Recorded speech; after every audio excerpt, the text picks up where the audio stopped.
Shirdi electrical సంబంధించిన విశ్వేశ్వర్ రెడ్డి అనే వ్యక్తి ఎన్నగా చాలా ఆరోపణలు ఉన్నాయి. ఆ కంపెనీలో చూస్తే మనం డేటా లోపలికి వెళ్ళి చూస్తే ఆ కంపెనీలో పనిచేస్తున్న రవికుమార్ అనే డైరెక్టర్కి ఆల్మోస్ట్ 100 కంపెనీల్లో ఉన్నాడు ఆయన డైరెక్టర్గా. అంటే ఈ 100 కంపెనీలో చాలా కంపెనీలు స్ట్రైక్ ఆఫ్ కంపెనీలు ఉన్నాయంటే ఇది వాళ్ళ బ్యాక్గ్రౌండ్. ఈ షిరిడి ఎలక్ట్రికల్ సంబంధించిన విశ్వేశ్వర్ రెడ్డి కడప జిల్లాకు సంబంధించిన వ్యక్తి, అలాగే జగన్మోహన్ రెడ్డికి సన్నిహిత వర్గంగా ఉండే ఈ వ్యక్తి మీద గత ప్రభుత్వంలో ఉన్నప్పుడు అప్పుడున్న ప్రతిపక్ష పార్టీలో ఉన్న జనసేన కానీ టీడీపీ కానీ ముఖ్యంగా వీళ్ళ మీద మాట్లాడిన పరిస్థితి, వీళ్ళ మీద కేసులు కూడా వేసిన పరిస్థితి. ఎప్పుడైతే వీళ్ళ మీద కేసులు వేసిన తర్వాత ఈ షిరిడి ఎలక్ట్రికల్లో వీళ్ళు ఈ టీడీపీ ప్రభుత్వానికి అలాగే మిగతా పార్టీలు కూడా బీజేపీ పార్టీకి కూడా ఎలక్ట్రల్ బాండ్ ద్వారా మనీ ఇచ్చిన పరిస్థితి మనం చూస్తే అర్థమవుతుంది. షిరిడి ఎలక్ట్రికల్ మీద ఐటీ రైడ్ చేశారు. ఐటీ రైడ్ చేసిన తర్వాత షిరిడి ఎలక్ట్రికల్ నుంచి వచ్చిన ఎలక్ట్రల్ బాండ్స్ బీజేపీకి అలాగే టీడీపీకి వచ్చిన పరిస్థితి మనం చూస్తే అర్థమవుతూ ఉంది. ఎలక్ట్రల్ బాండ్స్ వచ్చిన తర్వాత ఈ కంపెనీని ఈ రెండు పార్టీలు కూడా ప్రస్తుత కూటమి కూడా కన్సల్ట్ తీసుకుని కంపెనీకి ఇంకా మోర్ భూములు ఇవ్వడానికి చూస్తున్నాయంటే ప్రతిపక్షంలో ఉన్నప్పుడు ఆరోపణలు చేసిన తర్వాత మనీ వచ్చిన తర్వాత అదే కంపెనీకి మళ్ళీ భూములు దానాదత్తం చేయడం అంటే రాష్ట్రంలో ఒక సిండికేట్ నడుస్తూ ఉంది. ఈ సిండికేట్ మాఫియా తాలూకు తరహా పరిపాలన ఆంధ్రప్రదేశ్ నడుస్తూ ఉంది. ఎందుకంటే జగన్మోహన్ రెడ్డికి సంబంధించిన కంపెనీకి టీడీపీకి సంబంధించిన వ్యక్తులు టీడీపీ కూటమి మద్దతుగా నిలిచి అరణ్య ప్రాంతంలో రైతుల భూములు లాక్కునే విధంగా ప్రయత్నించుకుని వస్తూ ఉంటే ఎందుకంటే ఇంక దారి నుంచి ఏముందనేది మనం చెప్పదలుచుకున్నాం.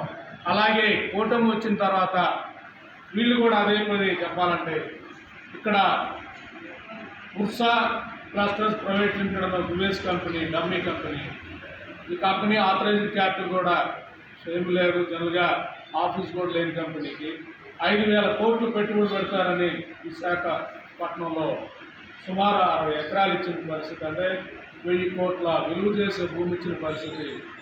₹10 లేని కంపెనీకి బ్యాక్గ్రౌండ్ లేని వ్యక్తులకు భూమి ఇచ్చి వీళ్ళు పెట్టుబడి పెడతారని చూపించే విధానం అంటే బ్లాక్ మనీని వైట్ మనీ చేసే కాన్సెప్ట్ అయి ఉండొచ్చు. లేదా వీళ్ళు బినామీ కంపెనీల ద్వారా ప్రభుత్వ భూములను కొట్టేసి ఆ భూముల ద్వారా బ్యాంకుల్లో పెట్టేసి లోన్లు ఇచ్చే విధానం కనపడతా ఉంది.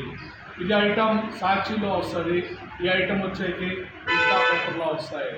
అంటే ఒక 2 గ్రూపులుగా మీడియా మొత్తం విడిపోయి ఇక్కడ ఆంధ్రప్రదేశ్లో శాసిస్తున్న పరిస్థితి.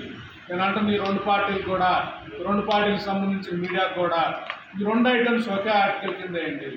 ఇండోసాల్ తాలూకా జగన్మోహన్ రెడ్డి కంపెనీకి టీడీపీ ప్రభుత్వం ఎలా మద్దతు ఇస్తుందనే దాని మీద ఏంటి, అలాగే Ursa cluster private limited TDP తాలూకా బినామీ కంపెనీకి ఎలా భూములు కట్టబెట్టారో చూడండి. ఈ 2 కూడా కలిసి పనిచేస్తున్న పరిస్థితి, ఈ 2 పార్టీలు కూడా కలిసి పనిచేస్తున్న పరిస్థితి ఆంధ్రప్రదేశ్లో ఉందంటే ఆంధ్రప్రదేశ్లో సిండికేట్ రాజకీయాలు నడుస్తూ ఉన్నాయి. ఇక్కడ రైతుల భూములను రైతులను భయపెట్టి తీసుకోవడం, ఆ భూములు తమకు నచ్చిన వాళ్ళని ఇచ్చే విధానం ఇలాగే కొనసాగితే ఆంధ్రప్రదేశ్లో పెట్టుబడి పెట్టాలన్న భయపడే పరిస్థితి వస్తుంది. కాబట్టి ఇప్పటికే ఆంధ్రప్రదేశ్ అప్పులతో దివాలా తీసి ఈ పరిస్థితులలో ఇలాంటి చెప్పాలంటే షెల్ కంపెనీలు ఇలాంటి అవినీతి ఆరోపణలు ఉన్న వ్యక్తులకు భూమి కట్టగట్టే విధానం చూస్తూ ఉంటే మిగతా మంచి కంపెనీలు కూడా లైక్ రిలయన్స్ రిఫైనరీ లాంటి కంపెనీలు కూడా భూములు ఇచ్చే పరిస్థితి రైతులు ఉండదు. కాబట్టి ఆంధ్రప్రదేశ్ అభివృద్ధిని లేకుండా చేసే ప్రక్రియలోనే ఈ 2 పార్టీలకు సంబంధించిన సిండికేట్లు పనిచేస్తున్నాయనేది ఆమ్ ఆద్మీ పార్టీగా చెప్పదలుచుకున్నాం.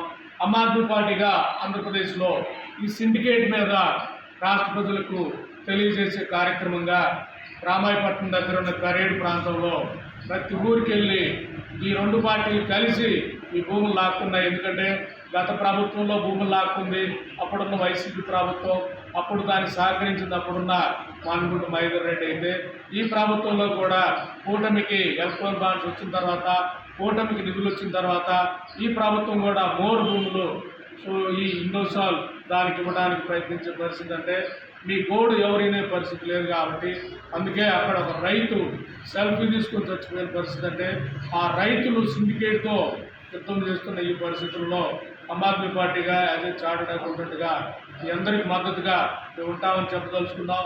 ఈ విషయం ప్రజలందరూ కూడా అర్థం చేసుకొని ఈ సిండికేట్ రాజకీయాల మీద, ముఖ్యంగా 2 రాజకీయాల మీద 2 వారసులు కూడా పై స్థాయిలో కలిసి పనిచేస్తూ వ్యాపార లావాదేవీలు బాగా పనిచేసుకుంటూ కింద స్థాయిలో ఉన్న అమాయక కార్యకర్తలను వర్గపూర్వకంగా రెచ్చగొట్టే విధానం ఆంధ్రప్రదేశ్లో నడుస్తుంది. కాబట్టి ఆంధ్రప్రదేశ్ ప్రజలు ఈ 2 పార్టీల తాలూకా అంశాల మీద, ఈ 2 పార్టీలు భూములు కట్టబెట్టే అంశాల మీద, ఈ రెండింటి మీద చర్చ జరగాలని చూస్తున్నాం. ఒక సైడు ఇండోసోల్ చర్చ జరగాలి, ఇంకో side Ursa clusters private limited చర్చ జరగాలి. ఈ 2 పార్టీలు ఈ భూములు ఎలా తమ బినామీలకు ఇచ్చుకుంటున్నాయి అనేది రాష్ట్రంలో చర్చ జరగాలనేది ఆమ్ ఆద్మీ పార్టీకి భావిస్తున్నాం.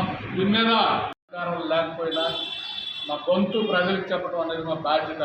అందువల్ల ఈ అంశాన్ని కార్యాచరణ రూపొందిస్తున్నాం. కరేడు ప్రాంతంలో ముఖ్యంగా అక్కడ రైతు కూడా ఇవాళ ఉద్యమం చేస్తున్నారు, ఇవాళ కలెక్టరేట్ ముఖ్యంగా గాలింపు చేస్తున్నారు. కాబట్టి అలాగే ఈ వైజాగ్లో ఈ భూముల దందా మీద కూడా అక్కడ కూడా కార్యక్రమం చేసి రాష్ట్ర భూములను, ముఖ్యంగా రైతుల దగ్గర లేకుండా భూములను తమ పార్టీ అంశాలకు ఇచ్చే విధానం. అంటే ఒక మాఫియా ఆంధ్రప్రదేశ్లో నడుస్తూ ఉంది. ఈ 2 మాఫియా గ్రూపులు పనిచేస్తూ ఉన్నాయి. దీని మీద చర్చ రానికుండా రాష్ట్రంలో పనికిమాలిన చర్చలన్నీ తీసుకొచ్చి రాష్ట్ర ప్రజలను గొర్రెలు చేస్తున్న ఈ సిండికేట్ రాజకీయాల అంతు చూడాలంటే ప్రజలు దీని మీద ఆలోచించాలి, ప్రజల్లో చర్చ రావాలి, ప్రజల్లో చైతన్యం రావాలనేది ఆమ్ ఆద్మీ పార్టీగా మేము భావిస్తున్నాం.